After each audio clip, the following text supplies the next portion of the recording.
ഒന്ന്, ദൈവത്തിന് ഒന്നാം സ്ഥാനം കൊടുക്കുക. 2, ജീവിതത്തിൽ നമ്മൾ ദൈവനാമം വൃഥാ പ്രയോഗിക്കരുത്, മലിനപ്പെടുത്തരുത്. ദൈവത്തെ ആദരവോടുകൂടിയുള്ള സംസാരവും പെരുമാറ്റവും. 3, കർത്താവിൻ്റെ ദിവസം പരിശുദ്ധമായി ആചരിക്കണം. അത് എല്ലാവരോടും പറയുകയാണ്, ഞായറാഴ്ച ആചരണം. എൻ്റെ ഇടവപ്പള്ളിയോട് ചേർന്നുള്ള ഞായറാഴ്ച ആചരണം. നമ്മൾ പ്രത്യേകിച്ച് ഞായറാഴ്ച വിശുദ്ധ കുർബാനയ്ക്ക് ഒരു കുറവും വരുത്തരുത്, ഒരു വീഴ്ചയും വരുത്തരുത്. ഹൗസ് വാമിംഗ് ഉണ്ട്, ബർത്ത്ഡേ ഉണ്ട്, ഒരു പിക്നിക്കുണ്ട്, ടൂറുണ്ട്. അതിൻ്റെ എല്ലാം പുറകെ ഓടി പോകുമ്പോഴും നമ്മുടെ കുർബാനയ്ക്ക് ഒരു കുറവും വരുത്തരുത്. പ്രത്യേകിച്ച് ഞായറാഴ്ച നമ്മുടെ സമയത്തിൻ്റെ അംശം പള്ളിക്ക് കൊടുക്കണം. വേദപാഠം പഠിപ്പിക്കാം, പിതൃവേദി, മാതൃവേദി, യുവജന പ്രസ്ഥാനം, മിഷൻ ലീഗ്, അത്താരപാലന്മാർ എൻ്റെ ഞായറാഴ്ച സമയത്തിൻ്റെ ഒരംശം കർത്താവിന് കൊടുക്കണം. എൻ്റെ ആരോഗ്യത്തിൻ്റെ അംശം തുടയ്ക്കാനോ വാരാനോ ഡിസ്കും ബെഞ്ചും പിടിച്ചിടാനോ ഒക്കെയാണോ ആരോഗ്യത്തിൻ്റെ അംശം. ഒപ്പം സ്വത്തിൻ്റെ അംശം നേർച്ചയായിട്ട് എൻ്റെ സ്വത്തിൻ്റെ അംശം കൊടുക്കും. ഞായറാഴ്ച പരമാവധി വീട്ടിൽ ശാലോം, ഷക്കീന, ഗുഡ്നസ് ചാനലുകൾ ചുമ്മാ തുറന്നിട്ടേക്കണം. പെരയ്ക്കകത്ത് ആ വിശുദ്ധ ചാനലുകളുടെ അലയടികൾ ഉയർന്നു നിൽക്കണം. ഞാനും കൂടുതൽ ബൈബിൾ വായിക്കുകയും പ്രാർത്ഥിക്കുകയും ഭക്തിഗാനം ആലപിക്കുകയും ചെയ്യണം. ഞായറാഴ്ചകളിലും എൻ്റെ അമ്മയായ തിരുസഭ കടമുള്ള ദിവസങ്ങൾ എന്ന് പറയുന്ന ദിവസങ്ങളിലും ഞാൻ കൊടുക്കുന്ന ഊന്നലും പ്രാധാന്യവും കർത്താവിൻ്റെ ദിവസം. ഒപ്പം കർത്താവിൻ്റെ മണിക്കൂർ. നിങ്ങളുടെ എല്ലാവരുടെയും പെരയ്ക്കകത്ത് ഒരു കർത്താവിൻ്റെ മണിക്കൂർ വേണം. ഏതാണ് കർത്താവിൻ്റെ മണിക്കൂർ? രാത്രി 7-നും 9-നും ഇടയിൽ ഒരു കർത്താവിൻ്റെ മണിക്കൂർ. 9 കഴിഞ്ഞാൽ വല്ലാത്ത ഉറക്കം. 7 മണിക്ക് മുമ്പ് ഒത്തിരി പണി. 7-നും 9-നും ഇടയിൽ ഒരു കർത്താവിൻ്റെ മണിക്കൂർ. ഞാൻ നൈജീരിയയിലെ ലാഗോസിൽ ധ്യാനിപ്പിക്കുമായിരുന്നു. അവിടെയുള്ള വീടുകളിൽ കറുത്ത വർഗ്ഗക്കാരായ ഗോത്രവർഗ്ഗക്കാരാ, ബഹുഭൂരിപക്ഷവും കത്തോലിക്കരാ. ഓരോ വീടിനും കുറച്ച് പുരയിടമുണ്ട്. വീടിൻ്റെ മുറ്റത്തു നിന്നും പറമ്പിൻ്റെ പല ദിക്കുകളിലേക്ക് ഓരോ വഴി വെട്ടിയിട്ടുണ്ട്. അപ്പനും അമ്മയും 10 മക്കളുമാണെങ്കിൽ 12 വഴി. വീടിൻ്റെ മുറ്റത്തു നിന്നും പറമ്പിൻ്റെ കോണുകളിലേക്ക് 12 വഴി. ആ വഴിയിലൂടെ പോയി, നിശ്ചയിക്കപ്പെട്ട വഴിയിലൂടെ പോയി പ്രാർത്ഥിക്കണം. രാവിലെ എഴുന്നേക്കും, കുറുക്ക് പോലെ എന്തോ സാധനം കുടിച്ചിട്ട് അവർ പണിയാൻ പോകും. വൈകിട്ട് 4 മണിക്ക് വരും, ഒരു ചായ കുടിച്ചിട്ട് കുളിയും കഴിഞ്ഞ് ഇവർക്ക് നിശ്ചയിക്കപ്പെട്ട വഴികളിലൂടെ പറമ്പിൻ്റെ അരികിലേക്ക് നടക്കും. ഒരു 1/2 മണിക്കൂർ അവിടെ ചെന്ന് കരങ്ങൾ തുറന്ന് പിടിച്ച് സ്തുതിച്ച് പ്രാർത്ഥിച്ച് പാട്ടും പാടി തിരിച്ചു വന്ന് എന്തോ ഭക്ഷണവും കഴിച്ച് മാതാവിൻ്റെ പാട്ടും പാടി ഇവർ കിടക്കാൻ പോകും. വീട്ടിലെ അമ്മയുടെ ഡ്യൂട്ടിയാണ് കെട്ടിയവനും മക്കളും അവരുടെ വഴിയിൽ കൂടി പ്രാർത്ഥിക്കാൻ പോകുന്നുണ്ടോ ഇല്ലയോ. പ്രാർത്ഥിക്കാൻ പോയില്ലെങ്കിൽ അമ്മ പറയും, മോനെ മോളെ നിൻ്റെ പ്രാർത്ഥനയുടെ വഴിയിൽ പുല്ലുകെളുത്തല്ലോ, മോനെ മോളെ നിൻ്റെ പ്രാർത്ഥനയുടെ വഴിയിൽ പുല്ലുകെളുത്തല്ലോ, കുറേ നാളായിട്ട് നീ പ്രാർത്ഥിക്കാൻ പോകുന്നില്ലല്ലോ.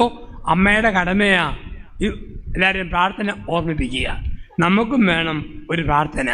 രാത്രി 7-നും 9-നും ഇടയിൽ 30 മിനിറ്റ് കൂടരുത്, 20 മിനിറ്റ് കുറയരുത്. ഒത്തിരി നീണ്ടോ കുഞ്ഞുങ്ങൾ പ്രാർത്ഥനയെ വെറുക്കും.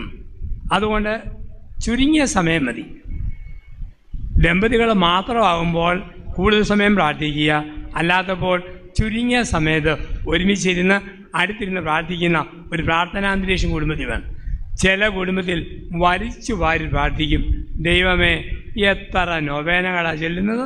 വിശുദ്ധന്മാർ, വാഴ്ത്തപ്പെട്ടവർ, വീഴ്ത്തപ്പെട്ടവർ, വീണിട്ട് തെന്നിയവർ, തെന്നിയോട്ട് പൊങ്ങിയവർ, ഇനിയൊന്നും ഒരാവശ്യമില്ല. ഒരെണ്ണം മതി, അത് വൃത്തിയായിട്ട് ചെല്ലണം. 5 എണ്ണം ചെല്ലാൻ സമയമുണ്ടോ ചെല്ലിക്കൊള്ളുക.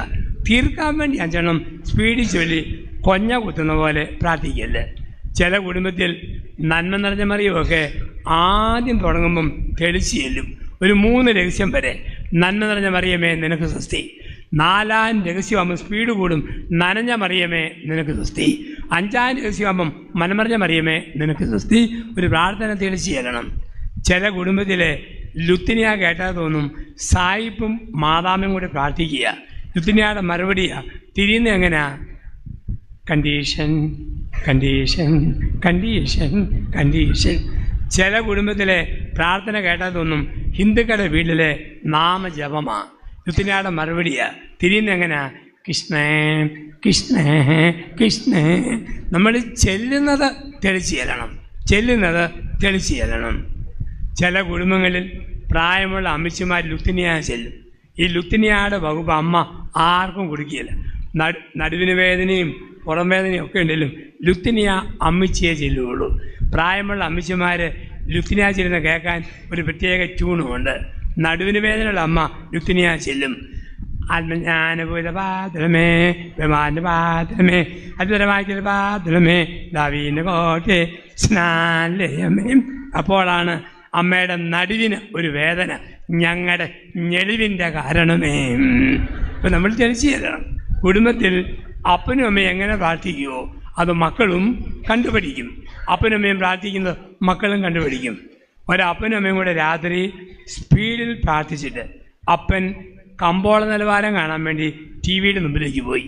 അമ്മ പപ്പടം കാച്ചിയിടുന്നു, പാവയ്ക്ക വറുത്തിടുന്നു, ഉണ്ടമുളകും പൊരിച്ചിടുന്നു. 5 മക്കളാ. അവർ പപ്പടം പാവയ്ക്ക മുളക് കറുമുറ കടിച്ചു തിന്നാൻ തുടങ്ങി. ഈ മക്കളെ ഓടിക്കാതെ ഐറ്റം ഒന്നും ബാക്കി വരികയില്ല. അമ്മ മിടിക്ക് അമ്മ പറഞ്ഞു, മക്കളെ അകത്തെ മുറിയിൽ പോയി സകല പുണ്യാളന്മാരുടെ ലുത്തിനിയ മുഴുവൻ ചെല്ലിച്ച് വരാൻ പറഞ്ഞു. അത് മൊത്തം ചെല്ലുമ്പം അമ്മയ്ക്ക് വറുത്ത് തീർക്കാനുള്ള സമയമുണ്ട്. മിടുക്കര് മക്കളാ പ്രാർത്ഥനാ മുറിയിൽ കയറി സകല പുണ്യാളന്മാരുടെ പ്രാർത്ഥനയുടെ പുസ്തകം എടുത്തു. അവരോരോ പേജും സ്പീഡിൽ മറിച്ചുകൊണ്ട് ഇങ്ങനെ ചൊല്ലി, ഈ പേജിലുള്ള പുണ്യാളന്മാരെ ഞങ്ങൾക്ക് വേണ്ടി അപേക്ഷിക്കണേ, ഇവിടെയുള്ളവരെ അപേക്ഷിക്കണേ, എവിടെയുള്ളവരെ അപേക്ഷിക്കണേ. അവസാനം കൂട്ടിച്ചേർത്തു, ലോകത്തിൻ്റെ പാപം നീക്കുന്ന 3 ആട്ടിൻകുട്ടികളെ കൂട്ടമായിട്ട് അപേക്ഷിക്കണം. അപ്പം നമ്മളെങ്ങനെ പ്രാർത്ഥിക്കുന്നോ കുഞ്ഞുങ്ങൾ കണ്ടുപഠിക്കും. 5 പഠിക്കുന്നൊരു കൊച്ചുകൂട്ടി സാറ് എത്ര പഠിപ്പിച്ചാലും ഒരു വാക്ക് തെറ്റിച്ചേ പറയും. യൂണിവേഴ്സിറ്റി. അവൻ പറയുമ്പോൾ യൂണിവേഴ്സിറ്റി. സാർ കിടുക്കി നുള്ളി അടിച്ചു. അവൻ അതിലേക്കോട് പറഞ്ഞു യൂണിവേഴ്സിറ്റി. സാറ് അപ്പനോട് പറഞ്ഞു, എനിക്ക് ഒറ്റ ആഗ്രഹമുള്ളൂ, നിങ്ങളുടെ മോനെ കൊണ്ട് റിട്ടയർ ആകുന്നതിന് മുമ്പ് യൂണിവേഴ്സിറ്റിയിൽ നിന്ന് ഒന്ന് പറഞ്ഞ് പഠിപ്പിക്കണം. അവൻ ഉറങ്ങുമ്പോഴും എഴുന്നേൽക്കുമ്പോഴും ചെവി വെടി വെക്കുന്ന പോലെ യൂണിവേഴ്സിറ്റി പറഞ്ഞ് പഠിപ്പിക്കണം. അപ്പം പറഞ്ഞു, സാറേ അവനെ നിർബന്ധിക്കേണ്ട, അവൻ്റെ കപ്പാക്കിറ്റി അത്രയേ ഉള്ളൂ, അവനങ്ങനെ പറയാൻ പറ്റുള്ളൂ. എങ്ങനെയാണോ അപ്പനമ്മ അങ്ങനെയാ മക്കളെന്ന്. ഒരു കാര്യം ഓർത്തോണം, പ്രാർത്ഥനയുടെ അന്തരീക്ഷം കുടുംബത്തിൽ കളയാതെ സൂക്ഷിക്കണം. ആ കൂട്ടത്തിൽ നിങ്ങളുടെ ഉത്തരവാദിത്വമാണ് നിങ്ങളുടെ മക്കളെ ഈശോയ്ക്ക് പരിചയപ്പെടുത്തണം. കർത്താവിൻ്റെ ദിവസം, കർത്താവിൻ്റെ മണിക്കൂർ പരിശുദ്ധമായി ആചരിക്കണമെന്ന് പറയുമ്പോൾ മക്കളെ ഈശോയ്ക്ക് പരിചയപ്പെടുത്തണം. പണ്ട് കാലത്ത് അമ്മമാർ കുഞ്ഞു മക്കളെ കൊണ്ട് പള്ളിയിൽ വരും. പിള്ളേർ അത്ഭുതത്തോടെ ചോദിക്കും, ആരാ അമ്മേ? ആ കിളവൻ? അയ്യോ കിളവനല്ല, അത് യോസേപ്പിതാവാണ്. ഈ മൊട്ടത്തലേനോ? അയ്യോ മൊട്ടത്തലനല്ല, അന്തോണിസ് പുണ്യാളൻ. ആ പെണ്ണേതാ? വെറും പെണ്ണല്ല, കൊച്ചു തരസ്യ. കുഞ്ഞുങ്ങൾ ചോദിക്കും, അമ്മ പരിചയപ്പെടുത്തും. ഇന്ന് അങ്ങനെയൊക്കെയുള്ള കാലം മാറി. 3-ാം വയസ്സിൽ പള്ളിയിൽ വന്ന മോൻ പിന്നെ 2 വർഷം പള്ളിയിൽ വന്നില്ല, കൊറോണ വൈറസ് കാരണം. 2 വർഷം കഴിഞ്ഞ് അമ്മ 5-ാം വയസ്സിൽ മോനെ കൊണ്ട് പള്ളിയിൽ വന്നു, മാസ്കൊക്കെ വെച്ച്. അവൻ പള്ളിയുടെ പ്രധാന വാതുക വന്നു. അമ്മയെ കെട്ടിപ്പിടിച്ച് മധുബകയുടെ വശത്തേക്ക് നോക്കിയിട്ട് അവൻ ഉറക്കെ പറഞ്ഞു, അമ്മേ ബാഹുബലി, അമ്മേ ബാഹുബലി. കാരണം കൊറോണ കാലത്ത് അവൻ സ്ഥിരം ടെലിഫോണിൽ കണ്ട പടമായിരുന്നു ബാഹുബലി. പള്ളി വന്നപ്പോഴുണ്ട് മധുബകയുടെ സൈഡിൽ കുതിരപ്പുറത്ത് ഗീവർഗീസ് പുണ്യാളിരിക്കുന്നു, അമ്മേ ബാഹുബലി. ഇപ്പം പരിചയപ്പെടുത്തണം, കുഞ്ഞുങ്ങളെ പരിചയപ്പെടുത്തണം, പള്ളിയിൽ കൊണ്ടുവരണം. അപ്പനമ്മമാർക്കുണ്ടോ എങ്കിലേ മക്കൾക്ക് കൊടുക്കാൻ പറ്റൂ. കർത്താവിൻ്റെ ദിവസവും കർത്താവിൻ്റെ മണിക്കൂറും പരിശുദ്ധമായി ആചരിക്കണം. 4, മാതാപിതാക്കളെ ബഹുമാനിക്കണം. 4-ാം പ്രമാണമാണ് മാതാപിതാക്കളെ ബഹുമാനിക്കണം. പ്രഭാഷകൻ്റെ പുസ്തകം 3-ാം അധ്യായം 24-ാം വാക്യം, നല്ല കാലത്തോളം ഈ ഭൂമിയിൽ നീ ജീവിക്കേണ്ടതിന് അപ്പനെ ബഹുമാനിക്കണം, അമ്മയെ സ്നേഹിക്കണം. നല്ല കാലത്തോളം ഈ ഭൂമിയിൽ നീ ജീവിക്കേണ്ടതിന് അപ്പനെ ബഹുമാനിക്കണം, അമ്മയെ സ്നേഹിക്കണം. അന്ത്യവിധി മത്തായി 25:31 മുതൽ 46 വരെ വാക്യങ്ങൾ. അന്ത്യവിധി മത്തായി 25:31 മുതൽ 46 വരെ വാക്യങ്ങൾ. അവിടെ തമ്പുരാൻ്റെ 5 ചോദ്യങ്ങൾ. എൻ്റെയും മറ്റച്ഛന്മാരുടെയും സിസ്റ്റേഴ്സിൻ്റെയും അന്ത്യവിധി ഞങ്ങളും സഭയും തമ്മിലുള്ള ബന്ധത്തിൻ്റെ വെളിച്ചത്തിലാണ്. നിങ്ങളുടെ അന്ത്യവിധി മക്കൾ മാതാപിതാക്കൾ ബന്ധത്തിൻ്റെ വെളിച്ചത്തിലാണ്. 5 ചോദ്യങ്ങൾ കർത്താവ് ചോദിക്കുന്നു. 1, എനിക്ക് വിശന്നു ദാഹിച്ചു, നിനക്ക് ഭക്ഷണം തന്നോ പാനീയം തന്നോ? നീ വിശന്നു ദാഹിച്ചു, നിനക്ക് ഭക്ഷണം തന്നോ പാനീയം തന്നോ? നമ്മൾ പറയും ധർമ്മക്കാർക്ക്, ആകാശ പറവകൾക്ക്, അഗതി മന്ദിരങ്ങളിൽ, അനാഥശാലകളിൽ ഭക്ഷണം കൊടുത്തു, പാനീയം കൊടുത്തു. കർത്താവ് പറയും അതിന് വരും 2ാം സ്ഥാനം. മോനെ മോളെ, നിൻ്റെ പെരയ്ക്കകത്ത് കട്ടിലിൽ 80 വയസ്സുള്ള അപ്പനായി 78കാരി അമ്മയായി അപ്പ എന്ന് വിളി കേൾക്കാൻ, അമ്മ എന്ന് വിളി കേൾക്കാൻ എനിക്ക് വിശന്നു ദാഹിച്ചു. സ്നേഹത്തിൻ്റെ ഭക്ഷണം തന്നോ, സ്നേഹത്തിൻ്റെ പാനീയം തന്നോ? തന്നെങ്കിൽ സ്വർഗം, ഇല്ലെങ്കിൽ നരകം. 2, ഞാൻ രോഗിയായിരുന്നു, നീ എന്നെ ആശ്വസിപ്പിച്ചോ? ഞാൻ രോഗിയായിരുന്നു, നീ എന്നെ ആശ്വസിപ്പിച്ചോ? പള്ളി വരാൻ മേലാതെ, സിറ്റി പോകാൻ മേലാതെ, പെരയ്ക്കകത്ത് കട്ടിലിൽ ക്ഷീണിച്ച് കിടക്കുന്ന അപ്പനോടും അമ്മയോടും കാണിക്കേണ്ട കരുതലും കൊടുക്കേണ്ട വാത്സല്യവും. അപ്പൻ്റെ കണ്ണ് കാണുക എന്നും പറഞ്ഞ് വഴിമാറി പോവുകയല്ല, അപ്പന് തൊടാവുന്ന പോലെ ഇടയ്ക്കിടയ്ക്കൊന്ന് ഇരുന്ന് കൊടുക്കണം. അമ്മയുടെ ചെവി കേൾക്കുക എന്നും പറഞ്ഞ് മിണ്ടാതെ പോവുകയല്ല, തൊണ്ട പൊട്ടുന്ന പോലെ മക്കളെ കൊണ്ട് അല്പം വർത്തമാനം എൻ്റെ അമ്മയോട് പറയിപ്പിക്കണം. ഒന്നുമല്ല, ചുമ്മാ മൂളി കേൾക്കണം. കാരണന്മാർക്ക് ഏറ്റവും ഇഷ്ടമാണ് മക്കളും കൊച്ചുമക്കളും മൂളുന്നത്. ഇടയ്ക്കിടയ്ക്ക് ചോദിക്കും, ഞാൻ പറയുന്നത് കേൾക്കുന്നുണ്ടോടാ, കേൾക്കുന്നുണ്ടോടി, പിന്നെ ഞാൻ മൂളാത്തത്? ചില മക്കൾ മൂളുന്ന കേട്ടാൽ പൊമറേനിയം പട്ടി കുരയ്ക്കുന്ന പോലെ ചില മക്കളുടെ മൂളൽ. യാ യാ യാ യാ യാ യാ യാ ഓ യാ. ഒരു മകൻ ജർമ്മനിയിൽ നിന്ന് വന്നു, 3 വർഷം കൂടി. 80 വയസ്സുള്ള അമ്മ പറഞ്ഞു, മോനെ പിത്തം കഫം ചുമ കൊര വല്ലാത്ത ക്ഷീണം. അമ്മ പറഞ്ഞു യാ യാ. 80 അങ്ങനെയൊക്കെ യാ. അമ്മയ്ക്ക് ചൊറിഞ്ഞ് കയറുക. അമ്മ പറഞ്ഞു, കാച്ചിയെണ്ണ കുഴമ്പ് ഗുളിക മരുന്ന് മാസം 1500 രൂപ. യാ. അക്കൗണ്ട് ഞാൻ ഇടുന്നുണ്ടത്, പിന്നെയും യാ. അമ്മയ്ക്ക് ഞെക്ക് കൊടുക്കാൻ തോന്നി. അമ്മ പറഞ്ഞു, പോട്ടെ മോനെ, അമ്മയുടെ പഴയ മുണ്ടും ചട്ടയും കവണിയും കഴിഞ്ഞ ആഴ്ച ഒരു എലി വെട്ടി. എലി റിയലി അല്ല മോനെ, പഴയ പെരേലിയാ, അത് വെട്ടി ദൂരെ കളഞ്ഞത്. അടുത്തിരിക്കണം, മൂളി കേൾക്കണം, കേൾക്കാൻ സമയം കണ്ടെത്തണം. ഞാൻ രോഗിയായിരുന്നു, നീ എന്നെ ആശ്വസിപ്പിച്ചു. 3, ഞാൻ പരദേശിയായിരുന്നു, നീ എനിക്ക് പാർപ്പിടം തന്നു. പരദേശിയായിരുന്നു, നീ എനിക്ക് പാർപ്പിടം തന്നു. ആരാ പരദേശി? നമ്മളോർക്കും ബംഗാൾ, ജാർഖണ്ഡ്, ഒറീസക്കാർ പരദേശികൾ. ഇന്ന് അങ്ങനെയുള്ളവരെ കൊണ്ട് നാട് നിറഞ്ഞു നിൽക്കുകയല്ലേ. കേരളത്തിൽ തന്നെയുണ്ട് 32 ലക്ഷം പേര് ഹിന്ദിക്കാരെന്നാണ് ഔദ്യോഗിക കണക്ക്. അത്രയും പേരുണ്ട്. ചിലടത്ത് ചെല്ലാമെങ്കിൽ ചങ്ങനാശ്ശേരി പായിപ്പാടൊക്കെ ബസ്സിൽ ഹിന്ദിയിൽ ബോർഡ്, ഹോട്ടലിൽ ഹിന്ദിക്കാരൻ്റെ ഭക്ഷണം, എല്ലാം ഹിന്ദി. ഇപ്പോൾ ഹിന്ദിക്ക് ട്യൂഷനും കൂടാ. പാലാ ഭാഗത്തൊക്കെ പ്രായമുള്ള അമ്മച്ചിമാർക്ക് റിട്ടയർഡ് ഹിന്ദി മാഷുമാർ ഹിന്ദിയുടെ ട്യൂഷൻ കൊടുക്കും. 50 അമ്മച്ചിമാരെ വെച്ചുകൊണ്ട് സാറന്മാർ പഠിക്കും. അമ്മച്ചി മേം ആദ്യം വന്നാൽ അവസാനം എന്നാ വെക്കും? ഹും. പേര് പറ. മേരാ നാം അന്നമ്മ ഹും. തും വന്നാൽ എന്നാ വെക്കും? ഹോ. തും കോൻ ഹോ? മേം അന്നമ്മ ഹും. അമ്മച്ചി മേം വന്നാൽ ഹും, തും വന്നാൽ ഹോ. അങ്ങനെ ആപ്പ് വന്നാൽ എന്നാ വെക്കും? സാറന്മാരെ ഞങ്ങളും അതുപോലെ തിരിച്ചു വെക്കും. ഹിന്ദിയുടെ കാലം. തമിഴ്നാട്ടിൽ നിന്ന് ഒരു തമിഴൻ ഡൽഹി കാണാൻ പോയി. ഡൽഹി ചെന്നപ്പോൾ ടാക്സി ഡ്രൈവർക്ക് ഹിന്ദി മാത്രം അറിയാം, ഇവന് തമിഴ് മാത്രം അറിയാം. ഇവൻ ആക്ഷൻ കാണിച്ച് അവനോട് ചോദിച്ചു, ഉനക്ക് ഇന്ത്യ ഗേറ്റ് തെരിയുമാ? നിനക്ക് ഇന്ത്യ ഗേറ്റ് നിനക്കറിയാവോ? ഉനക്ക് ഇന്ത്യ ഗേറ്റ് തെരിയുമാ? ഹിന്ദിക്കാരന് മനസ്സിലായി ഇന്ത്യ ഗേറ്റ് തേരിയുമാ, ഇന്ത്യ ഗേറ്റ് നിൻ്റെ അമ്മയാണ്. അങ്ങനെ മനസ്സിലായത്. അവൻ പറഞ്ഞു, ഇന്ത്യ ഗേറ്റ് തേരിയുമാ, കുത്തപ്പനാർ തേരാ ബാപ്പാന്നും പറഞ്ഞ് അവനെ ഓടിച്ചെന്ന്. അപ്പം ജീവിതത്തിൽ പരദേശികളുടെ നടുവിൽ ജീവിക്കുന്നു. പരദേശികൾ ഒരു കാര്യം ഓർത്തോണം, അപ്പനമ്മ പരദേശിയാകൽ. കല്യാണം കഴിഞ്ഞ് പിന്നെ പെമ്പർനൂത്തി മാത്രം മതി, അമ്മ വേണ്ട, അപ്പം വേണ്ട, പരദേശി. കല്യാണം കഴിഞ്ഞു, കെട്ടിയവൻ മാത്രം മതി, വേറെ ആരും വേണ്ട, മാതാപിതാക്കളെ പരദേശികളാവും.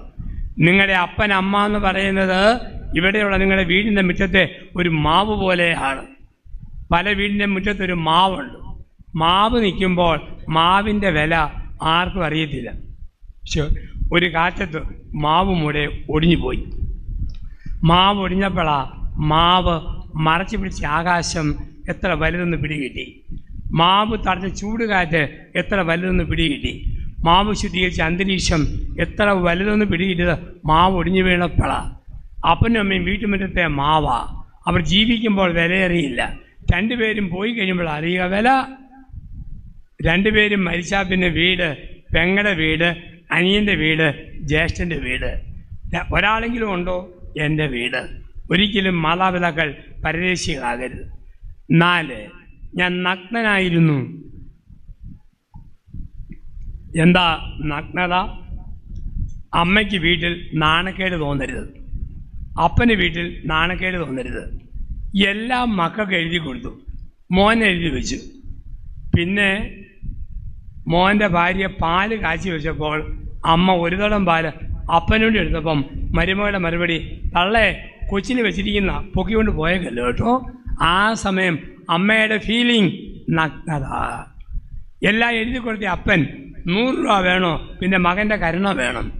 ഞാൻ അച്ഛനും വക്കീലും ആയതുകൊണ്ട് ഞാൻ പറയാറുണ്ട്, ബോധമുള്ള അപ്പനും അമ്മയും ഒരു കാരണവശാലും ജീവിച്ചിരിക്കുന്ന കാലത്ത് മക്കളുടെ പേരിൽ എല്ലാം എഴുതി കൊടുക്കരുത്. അർഹമായത് കൊടുക്കുക, പക്ഷെ താമസിക്കുന്ന വീടും മുറ്റവും എൻ്റെ കാലശേഷം എൻ്റെ ഭാര്യയ്ക്ക്. ഞങ്ങൾ രണ്ടുപേരും കഴിയുമ്പോൾ ഞങ്ങളെ നോക്കുന്ന മക്കൾക്ക് അങ്ങനെ എഴുതി വെക്കാവൂ. സ്നേഹത്തോട് എഴുതി കൊടുത്തോ പലയിടത്തോടും പിന്നീട് തിരിച്ചടിയായിട്ട് വരുന്നത് കാണാം കുടുംബ കേസുകൾ. ഞാൻ പറയാറുണ്ട്, അപ്പനും കൂടെ മരിച്ച വീട്ടിൽ അമ്മ മാത്രമേ ഉള്ളൂ. മെഡിക്കുക അമ്മ ഒരു നല്ല ട്രങ്ക്, ഇരുമ്പിൻ്റെ പെട്ടി മേടിക്കണം, താക്കോലും താഴും. എന്നിട്ട് മക്കൾ കാണാതെ ആ പെട്ടി തുറന്ന് അതിനകത്ത് കരികല, പഞ്ഞി, വൈക്കോല്, ആട്ടും കാഷ്ടം, കുറേ സാധനം കയറ്റി വെക്കുക, 1-2 കല്ലും വെക്കുക. എന്നിട്ട് പെട്ടി പൂട്ടി താക്കോല അമ്മ പിടിക്കുക, ഒന്ന് വികാരിച്ചിനെ ഏൽപ്പിക്കുക. എന്നിട്ട് പറയണം, മക്കളെ അമ്മയെ അവസാനം വരെ നോക്കുന്ന ആൾക്കുള്ള അമൂല്യമായ നിധി ഇതിനകത്ത് ഇരിപ്പുണ്ട്, ഇവൻ താക്കോല് പിടിക്കണം. മരിച്ചു കഴിഞ്ഞാൽ തുറക്കും ഇവനൊക്കെ ഈ ആട്ടും കാഷ്ടം കൊണ്ട് പോകാൻ പറ്റണം, അത്രേ കൊടുക്കാൻ പാടുള്ളൂ. അപ്പനെ നോക്കാതെ അമ്മയെ നോക്കാതെ മക്കൾക്ക് അർഹിക്കുന്ന സമ്മാനം അതാ, കുറച്ച് വൈക്കോലും കുറച്ച് ആട്ടും കാഷ്ടവും. ഇപ്പം വില കൊടുക്കണം, മാതാപിതാക്കളെ ബഹുമാനിക്കണം. അവർക്ക് നഗ്നത, നാണക്കേട് തോന്നരുത്. കൊണ്ടാണ് പറയുക, നല്ല അപ്പനും അമ്മയും സ്വന്തം മക്കളെ കെട്ടിച്ചു വിടുമ്പോൾ, പെൺകുട്ടിയെ കെട്ടിച്ചു വിടുമ്പോൾ ആദ്യം അന്വേഷിക്കേണ്ട ഒരു കാര്യം ചെറുക്കൻ്റെ ശമ്പളവും വീടിൻ്റെ പാരമ്പര്യവും സ്ഥലത്തിൻ്റെ വിസ്തീർണവുമല്ല. നിങ്ങൾ ആദ്യം അന്വേഷിക്കേണ്ടത്, എൻ്റെ മോളെ കെട്ടിച്ചു വിടുന്ന വീട്ടിൽ 7 തലമുറകൾക്കിടയിൽ വെള്ളം കിട്ടാതെ നീറി മരിച്ച അപ്പനുണ്ടോ അമ്മയുണ്ടോ, 7ാം തലമുറ വരെ അത് ശാപമേറ്റിരിക്കും. ഇന്ന് നല്ലവരാ, പക്ഷെ താറാവ് വാഴില്ല, പക്ഷിപറവകൾ വാഴില്ല, നാൽക്കാലി വാഴില്ല, എന്നും മരുന്നും ചികിത്സയുമാ. അന്വേഷിക്കുമ്പോഴാ നീറി മരിച്ച ഒരമ്മ അപ്പൻ്റെ ചരിത്രം. മക്കൾ എവിടെ മാറി താമസിച്ചാലും അപ്പൻ്റെ അമ്മയുടെയും കണ്ണുനീര് ഈ മക്കളുടെ പുറകെ ഓടിക്കൊണ്ടിരിക്കും. പൂർവ്വശാപം ഒന്നേ ഉള്ളൂ, മാതാപിതാക്കളുടെ കണ്ണുനീര്. വേറെ ഒരു പൂർവ്വശാപവും ഇല്ല. നമ്മൾ ഓർക്കുക, നഗ്നനായിരുന്നു, നീ എന്നെ ഓടിപ്പിച്ചോ. 5, ഞാൻ കാരാഗ്രഹത്തിലായിരുന്നു, നീ എന്നെ സന്ദർശിച്ചോ. ഞാൻ പെരയ്ക്കകത്ത് കയറി അകത്തൊന്ന് കുറ്റിയിട്ടാൽ ഗൃഹം, ഞാൻ പെരയ്ക്കകത്ത് കയറുമ്പം പുറത്തൊന്ന് കുറ്റിയിട്ടാൽ കാരാഗ്രഹം. കാരാഗ്രഹം. മക്കളും കൊച്ചുമക്കളും അടുക്കലുണ്ടോ ഗൃഹം, ആരും അടുക്കലില്ലേ ആ വീട് കാരാഗ്രഹം. നിങ്ങളെങ്ങനെയാണോ നിങ്ങളുടെ പ്രായമുള്ള അപ്പനോടും അമ്മയോടും പെരുമാറുന്നത്, നിങ്ങളുടെ മക്കൾ അതുപോലെ കണ്ടുപഠിക്കുന്നു. നിങ്ങളെങ്ങനെ പെരുമാറുന്നോ നിങ്ങളുടെ മക്കൾ അതുപോലെ കണ്ടുപഠിക്കും. ഒരു വീട്ടിൽ 75 വയസ്സുള്ള വല്യപ്പൻ ചാരികസേരെ കാലം നീട്ടിയിരുന്ന പത്രം വായിക്കുന്നു. 6 വയസ്സുള്ള പേരക്കുട്ടി പറഞ്ഞു, വല്യപ്പ കണ്ണട ഊരിയിട്ട് കണ്ണൊന്ന് അടയ്ക്കാവോ. വല്യപ്പൻ ചോദിച്ചു, കളിക്കാനാണോ? കണ്ണടച്ചാൽ പറയാം. വല്യപ്പൻ പറഞ്ഞു, പത്രവായന കൈയിട്ടടാ, കണ്ണടയ്ക്കാം. അരമണിക്കൂർ പത്രം വായിച്ചു, ഇനി വാടാ കളിക്കാം. കണ്ണടി ഒരു താഴെ വെച്ചു. ഇവൻ ചെന്നു വല്യപ്പൻ്റെ മടിയിൽ കയറിയിരുന്നു. 2 കണ്ണിലും പിടിച്ചു. ശരിക്കും വല്യപ്പൻ്റെ കണ്ണ് അടഞ്ഞല്ലേ? അടഞ്ഞു. ഓ, ഇനി ഞങ്ങളുടെ വീട്ടിൽ സമാധാനമായെന്നാണ് തോന്നുന്നത്. അതെന്നാടാ? എന്നും കിടക്കാൻ നേരത്ത് മമ്മി ഡാഡിയോട് പറഞ്ഞേക്കാം, വല്യപ്പൻ്റെ കണ്ണടഞ്ഞാൽ ഈ വീട്ടിൽ സമാധാനം ഉണ്ടാവും, ഈ വീട്ടിൽ സമാധാനം ഉണ്ടാവും. നമ്മളെങ്ങനെ പെരുമാറുന്നോ അത് മക്കൾ കണ്ടുപഠിക്കുന്നു. മാതാപിതാക്കളെ ബഹുമാനിക്കണം. ഞാൻ കഴിഞ്ഞ കുറച്ച് നാൾ മുമ്പ് ഒരു പള്ളിയിൽ ധ്യാനിപ്പിക്കാൻ ചെന്നു. ഒരു വീട്ടിൽ ഒരപ്പനും അമ്മയും 80 വയസ്സ് പ്രായമുണ്ട് 2 പേർക്കും. ഈ അപ്പൻ്റെ പുറത്തൊരു മുറിവുണ്ട്, അത് പഴുക്കുക. 3 മുഴുത്ത ആമക്കളും അവിടെ ഭാര്യമാരുമുണ്ട്. അവർക്ക് ഈ അപ്പനെ നോക്കാൻ അറപ്പാ. അവർ മാറി താമസിക്കുക. 80 വയസ്സുള്ള അമ്മ മുറിവിൽ പൊടിയിട്ട് മുറിവ് കരിക്കുന്നു. ചെറിയ തുണി കൊണ്ട് വേഗം തുടയ്ക്കുന്നു. ചെറിയ എണ്ണ കൊണ്ട് മുറിവിൽ പുരട്ടുന്നു. ഈ മക്കളാരും തിരിഞ്ഞു നോക്കിയല്ല. പക്ഷെ കഴിഞ്ഞ 3 മാസമായിട്ട് ഈ 3 ആമക്കളും അപ്പൻ്റെ മുറിയിൽ നിന്ന് മാറത്തില്ല, വാദപ്പടിയിൽ നിന്ന് പൊങ്ങത്തുമില്ല. ആൾക്കാർ അമ്മയോട് ചോദിച്ചു, കട്ടിയുള്ള ധ്യാനം വല്ലതും കൂടിയവന്മാർ ഇല്ല, കൂടിയ ഷെയർ വല്ലതും കൊടുക്കാമെന്ന് പറഞ്ഞില്ല. പിന്നെ ഈ മക്കളുടെ ഈ മാറ്റം. അമ്മ പറഞ്ഞു, ധ്യാനം കൂടിയിട്ടും ഷെയർ കൊടുക്കാമെന്ന് പറഞ്ഞിട്ടുമല്ല. 3 മാസം മുമ്പ് ഞാൻ പൊടിക്കൈ കാണിച്ചു, അതിൻ്റെ ഇഫക്റ്റാണ്. എന്താ കാണിച്ചത്? 3 മാസം മുമ്പ് ഈ അപ്പനെ നോക്കാനായി സുന്ദരിയായ ഒരു ഹോം നേഴ്സിനെ കൊണ്ടുവന്ന് ഞാൻ നിർത്തി. പിന്നെ ഇവന്മാർ മുറിയിൽ നിന്ന് പോകത്തുമില്ല, കട്ടിലിൽ നിന്ന് പൊങ്ങത്തുമില്ല, വാതിൽക്ക് നനങ്ങത്തുമില്ല. ഒരപ്പനെ നോക്കണമെങ്കിൽ ഒരു സുന്ദരിയായ ഹോം നേഴ്സ് ഒരു ബോണസ് പോയിന്റ് പോലെ കുടുംബത്തിൽ വേണം. ഇവിടെയാണ് മാതാപിതാക്കളെ ബഹുമാനിക്കണം. മാതാപിതാക്കളെ 5-ാം പ്രമാണം കൊല്ലരുത്. 5-ാം പ്രമാണമാണ് കൊല്ലരുത്. എന്താണ് കൊല്ലരുത്? കൊല്ലരുത് എന്ന് പറഞ്ഞു കഴിഞ്ഞാൽ പരിശുദ്ധ മാർപ്പാപ്പ 2 വ്യാഖ്യാനങ്ങളാണ് ഇതിന് തരിക. 2 വ്യാഖ്യാനങ്ങൾ പരിശുദ്ധ മാർപ്പാപ്പ 5-ാം പ്രമാണത്തിന് തരുന്നു. 1, അബോർഷൻ നടത്തരുത്, ഭ്രൂണഹത്യ നടത്തരുത്, ഗർഭഛിദ്രം നടത്തരുത്. ജെറമിയ 1:5, നിന്റെ മാതാവിൻ്റെ ഉദരത്തിൽ നീ ഉരുവാക്കപ്പെടുന്ന നിമിഷം തന്നെ ഞാൻ നിന്നെ അറിഞ്ഞു, ഞാൻ നിന്നെ തിരഞ്ഞെടുത്തു. ജീവൻ തന്ന ദൈവത്തിന് ജീവൻ എടുക്കാൻ അവകാശമുള്ളൂ, അല്ലെങ്കിൽ കൊലപാതകമാണ്. കത്തോലിക്ക സഭയുടെ ധാർമ്മിക ദൈവശാസ്ത്രവും ലോകത്തിൻ്റെ മെഡിക്കൽ സയൻസും പറയുന്നു, കുഞ്ഞിനെ പ്രസവിക്കാൻ കാത്തു കിടന്നാൽ അമ്മ മരിക്കുമെങ്കിൽ ആ കുഞ്ഞ് മരിക്കണം, അമ്മ ജീവിച്ചാൽ മതി. അതാണ് ധാർമ്മിക ദൈവശാസ്ത്രം. ലോകം കാണാത്ത കുഞ്ഞിനേക്കാളുള്ള വില ലോകത്ത് ജീവിച്ച അമ്മയ്ക്കാണ്. അമ്മ മരിക്കുമെങ്കിൽ കുഞ്ഞ് മരിക്കണം, അമ്മ ജീവിക്കണം. അല്ലെങ്കിൽ തെണ്ടിയാലും ആ കുഞ്ഞിനെ പ്രസവിക്കണം, പ്രസവിച്ച് വളർത്തണം. അത് നമ്മൾ പറയും, കൊറോണ വൈറസിൻ്റെ കാലഘട്ടത്തിൽ എന്തൊരു ശാപം. ലോകത്ത് മൊത്തം 59 ലക്ഷം പേര് കൊറോണ വൈറസ് കൊണ്ട് മരിച്ചു, ശാപമേറ്റ കാലം നമ്മൾ പറയും. പക്ഷെ ഓർക്കുക, ആ 2 വർഷക്കാലം ഈ ഭൂമിയിൽ 1,08,00,000 കുഞ്ഞുങ്ങൾ പിറന്നു. കൊറോണ വൈറസിൻ്റെ 2 വർഷക്കാലങ്ങളിൽ അബോർഷനില്ല, ഭ്രൂണഹത്യയില്ല, ഗർഭഛിദ്രം നിന്നുപോയി. മരിച്ചത് ഇരട്ടി മക്കൾ ഈ ഭൂമിയിൽ ജനിച്ച കാലം കൂടിയാണ്. ഇപ്പം നമ്മൾ കുഞ്ഞുങ്ങൾക്ക്, പരമാവധി മക്കൾക്ക് നമ്മൾ ദൈവം തരുന്ന കുഞ്ഞിനെ ഉദരത്തിൽ വളർത്തണം, പ്രതീക്ഷയോടെ പ്രസവിക്കണം, ജീവൻ കൊടുക്കണം. അതിന് 2-ാം ഭാഗത്ത് മാർപ്പാപ്പ പറയുന്നു, പരമാവധി മക്കൾക്ക് ജന്മം കൊടുക്കണം. 1, അബോർഷൻ നടത്തരുത്, 2, ജന്മം കൊടുക്കണം. സീറോ മലബാർ സഭയിലാണ് ഏറ്റവും കൂടുതൽ സന്താന നിയന്ത്രണമുള്ള അപകടം പിടിച്ച സഭ. അതുകൊണ്ടാണ് സീറോ മലബാർ സഭ എവിടെയുണ്ടോ അവിടെ നിയോജക മണ്ഡലങ്ങളില്ലാതെ പോയി. കോട്ടയം ജില്ലയിൽ വാഴൂരില്ല, പത്തനംതിട്ട ജില്ലയിൽ പത്തനംതിട്ട അസംബ്ലിയില്ല, പാർലമെൻറ്റേ ഉള്ളൂ, കല്ലൂപ്പാറയില്ല.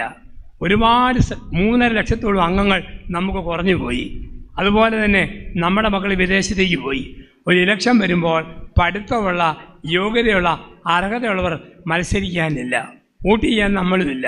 ഒരു വിവരമില്ലാത്തവരും ചുമ്മാ തെറി പറയുന്ന MLA-മാർ നമ്മുടെ നിയമസഭയിലുണ്ടാവും, ചീത്ത വിളിക്കുന്നവർ.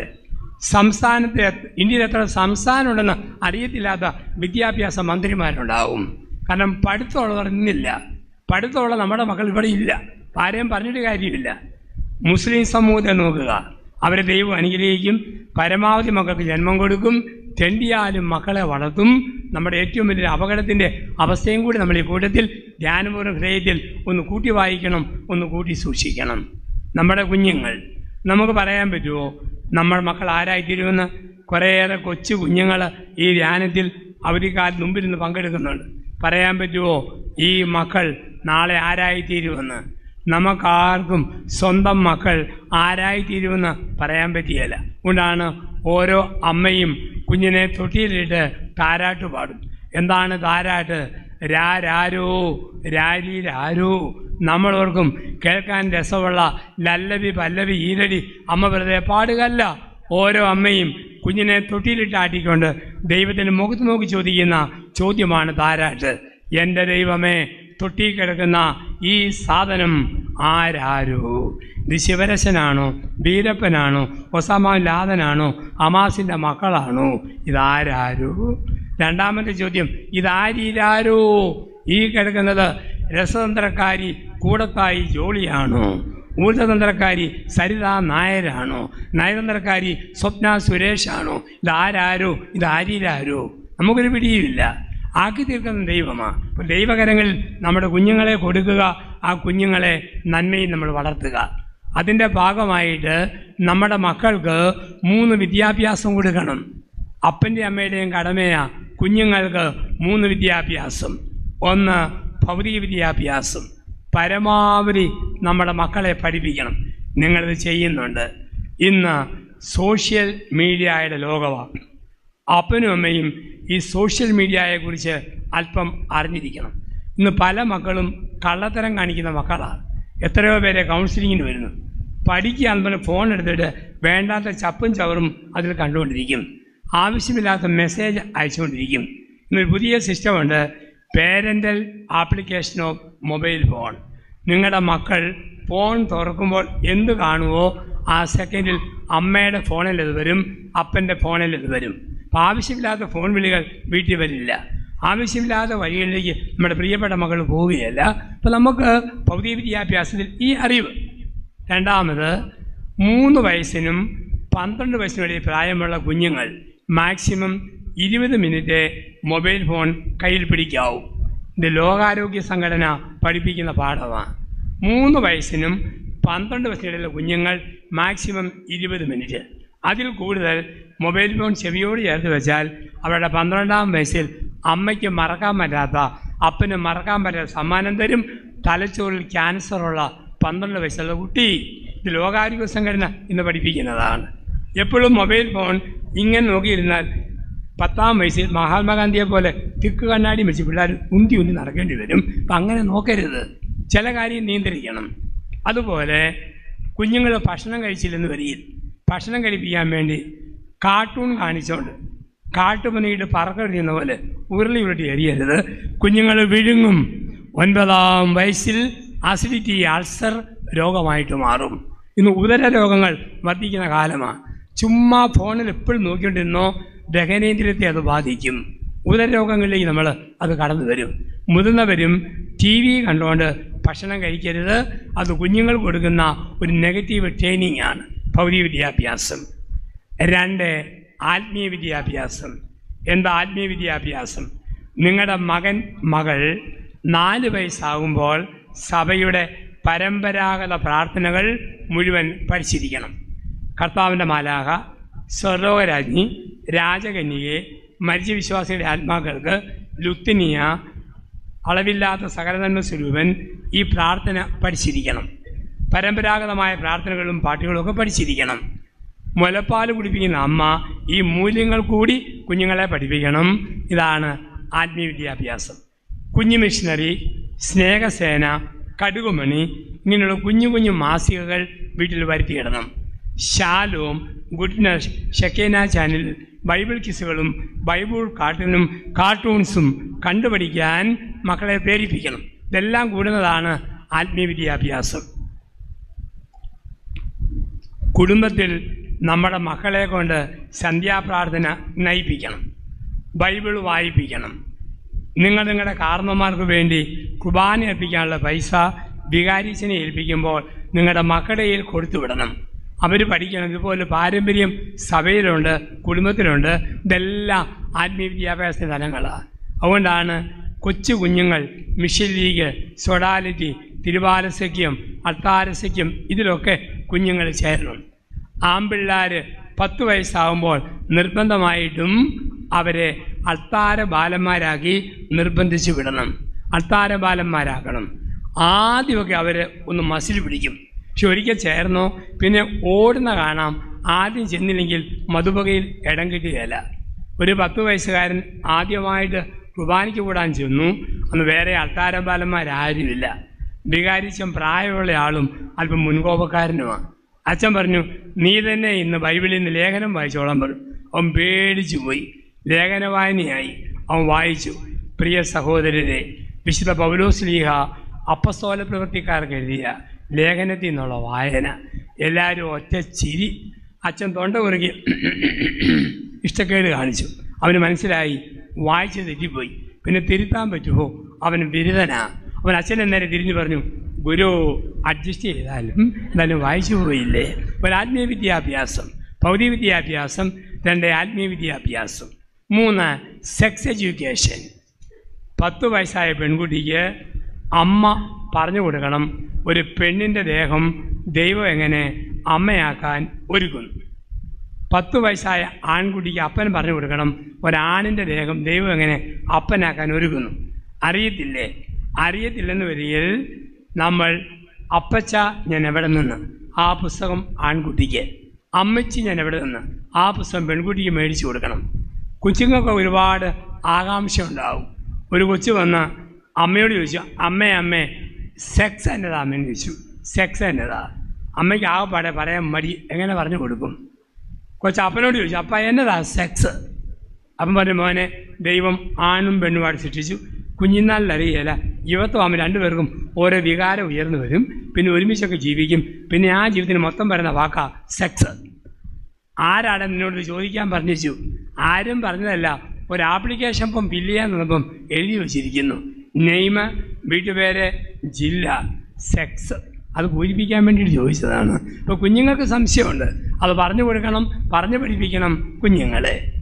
ഇന്ന് പലപ്പോഴും സംഭവിക്കുന്ന ഒരപകടം, കുഞ്ഞുങ്ങളുടെ ആഘോഷമായ ആതിർവാന സ്വീകരണം. ആതിർവാന സ്വീകരണത്തിന് പഠിപ്പിക്കുന്ന അധ്യാപകർക്ക് എല്ലാ പ്രമാണവും പറഞ്ഞു കൊടുക്കുമ്പോഴും ഒരെണ്ണം പറഞ്ഞു കൊടുക്കാൻ അവർക്ക് ശരിക്കും അറിയത്തില്ല. കൊല്ലരുത്, മോഷ്ടിക്കരുത്, കള്ളസാക്ഷ്യം പറയരുത്, ഇതെല്ലാം പറഞ്ഞു കൊടുത്തു. അപ്പോൾ 10 വയസ്സുകാരൻ്റെ സംശയം, ടീച്ചറെ ഈ വ്യഭിചാരം ചെയ്യില്ലെന്ന് പറഞ്ഞാൽ അതിൻ്റെ അർത്ഥം എന്നാ? ടീച്ചർ പറഞ്ഞു, ഞാനെന്നാ പറയാനാ, നിൻ്റെ അപ്പനോടോ അമ്മയോടോ ചോദിക്കുക. അവൻ വീട്ടിൽ ചെന്നു. അപ്പനോട് ചോദിക്കാൻ പേടി. അമ്മ പഴയ അരകല്ലേൽ, മിക്സിയൊന്നുമില്ല, തേങ്ങായ, മുളക്, മഞ്ഞൾ, ഉപ്പ് എല്ലാം വെച്ചിങ്ങനെ അരയ്ക്കുക. അരയ്ക്കുന്ന കൂട്ടത്തിൽ നെറ്റിയിലെ വേർപ്പും കൂടെ വടിച്ച് ഉപ്പാന്നും പറഞ്ഞിങ്ങനെ ഒഴിക്കുമ്പം മോൻ അമ്മയോട് ചോദിച്ചു, അമ്മ എന്നാ ആടാ ഈ വ്യഭിചാരം ചെയ്യില്ലെന്ന് പറഞ്ഞാൽ അതിൻ്റെ അർത്ഥം എന്നാ? ആഹാ, അമ്മയോട് തന്നെ ചോദിക്കണമല്ലേ. ഒരു കിഴുക്കും ഒരു ഉന്തും ഒരു തള്ളും വെച്ച് കൊടുത്തു. അവൻ കരഞ്ഞുകൊണ്ട് പോയി. കുറച്ച് കഴിഞ്ഞ് ഈ മോൻ ഓർത്തു, അമ്മയോർത്തു, കൊച്ചുകുട്ടി ചോദിച്ചതല്ലേ, എന്തേലും പറയണ്ടേ. പിന്നൊരു സ്വഭാവ ദൂഷ്യം ഉണ്ടായിരുന്നു. എപ്പോഴും തലയും കുത്തി നിൽക്കുക, തലയും കുത്തി നടക്കുക. അത് മാറ്റി കിട്ടാൻ അമ്മ ആഗ്രഹിക്കുന്ന കാലമാണ്. അമ്മ പറഞ്ഞ, മോനെ, തലയും കുത്തി നിൽക്കുന്നതിനും തലയും കുത്തി നടക്കുന്നതിനും ബൈബിൾ പറയുന്ന വാക്കാണ് വ്യഭിചാരം. നീ മേലിൽ മോനെ ചെയ്തേക്കല്ല. അവൻ പേടിച്ചു പോയി. ദൈവമേ, എന്തൊരു കഠിന പാപിയാണ് ഞാൻ. ഡെയിലി 10ഓളം വ്യഭിചാരം ചെയ്തു പോയ ഒരു ഹതഭാഗ്യൻ. അവനങ്ങനെ പിന്നെ ജീവൻ പോയാൽ തലയും കുത്തി നിൽക്കുകയല്ല. പിറ്റേ ശനിയാഴ്ച പ്രായമായ അങ്കിളുമാരും ആൻറ്റിമാരും കുംസാരിക്കാൻ ചെന്നപ്പോൾ ഇവനും ചാട്ടിളി പോലെ നുഴഞ്ഞു കയറി. അവൻ പറഞ്ഞു, അച്ഛാ, അപ്പനെ കുപ്പാന്ന് വിളിച്ചു, അമ്മയെ കുമ്മേന്ന് വിളിച്ചു, പിച്ചി പറിച്ചു, മന്തി പറിച്ചു, കട്ടി തിന്നു, കൊതി തോന്നി. അച്ഛൻ മൂടി കേട്ടു. അവൻ പറഞ്ഞു, ഇത് മാത്രമല്ല, കട്ടികൂടിയ പാപം ചെയ്യുമായിരുന്നു, നിർത്തിയിട്ട് ഒരാഴ്ചയായുള്ളൂ. പടാ, പിള്ളേരാണ് കട്ടിയുള്ള പാപം ചെയ്യുന്നത്. പിള്ളേരാന്ന് കരുതണ്ട, ചെയ്തത് വ്യഭിചാരം ഡെയിലി 10 എണ്ണം വരെയൊക്കെ ചെയ്തിട്ടുണ്ട്. ഇവിടെ കള്ളം പറയാതെ. അവൻ പറഞ്ഞു, അച്ഛനാ പള്ളിയാന്ന് കരുതിയല്ല, ഇവിടെയും ചെയ്ത് കാണിക്കാൻ തയ്യാറാണ്. അവൻ ഓടി വന്ന മധുപകാരുടെ മുമ്പിൽ തലയും കുത്തി കാലും പൊക്കി ഒറ്റ നിപ്പ്. ഇതുകൊണ്ട് തീരുവോ? ഇത് കണ്ടപാടെ പ്രായമായ അപ്പച്ചന്മാരും അമ്മച്ചിമാരും മുണ്ടും കുടഞ്ഞെടുത്തുകൊണ്ട് കുംസാരവിൻ്റെ ഒന്ന് ഒറ്റ ഓട്ടം. എൻ്റെ ദൈവമേ, ഈ വലിയച്ഛൻ ഇത്രയും ചെറിയ കുട്ടിക്ക് ഇത് കൂട്ട് പ്രായശ്ചിത്വമാണ് കൊടുക്കുന്നെങ്കിൽ ഞങ്ങൾക്ക് എന്നാ വരാൻ പോണത്? ഇപ്പോൾ 3 വിദ്യാഭ്യാസങ്ങൾ, ഭൗതിക വിദ്യാഭ്യാസം, ആത്മീയ വിദ്യാഭ്യാസം, സെക്സ് എഡ്യൂക്കേഷൻ. കാലത്തിൻ്റെ പൂർണ്ണതയിൽ അർഹമായ ജീവിതാന്തസ്സിലേക്ക് കൈപിടിച്ച് കയറ്റുക. നിൻ്റെ വാക്കാണ് 5-ാം പ്രമാണം, കൊല്ലരുത്, വളർത്തണം, ജീവിക്കാൻ അനുവദിക്കണം. 6, വ്യഭിചാരം ചെയ്യരുത്. വ്യഭിചാരം ചെയ്യരുത്. 6-ാം പ്രമാണം എന്താ? സ്വന്തം ഭാര്യയ്ക്ക് പുറത്ത് മറ്റൊരു സ്ത്രീയുമായി ശാരീരിക ബന്ധം. സ്വന്തം ഭർത്താവിന് പുറത്ത് മറ്റൊരു പുരുഷനുമായി ഒരു ശാരീരിക ബന്ധം. അതിന് പറയുന്ന വാക്കാണ് വ്യഭിചാരം. അത് ശരീരത്തിലെ വ്യഭിചാരം.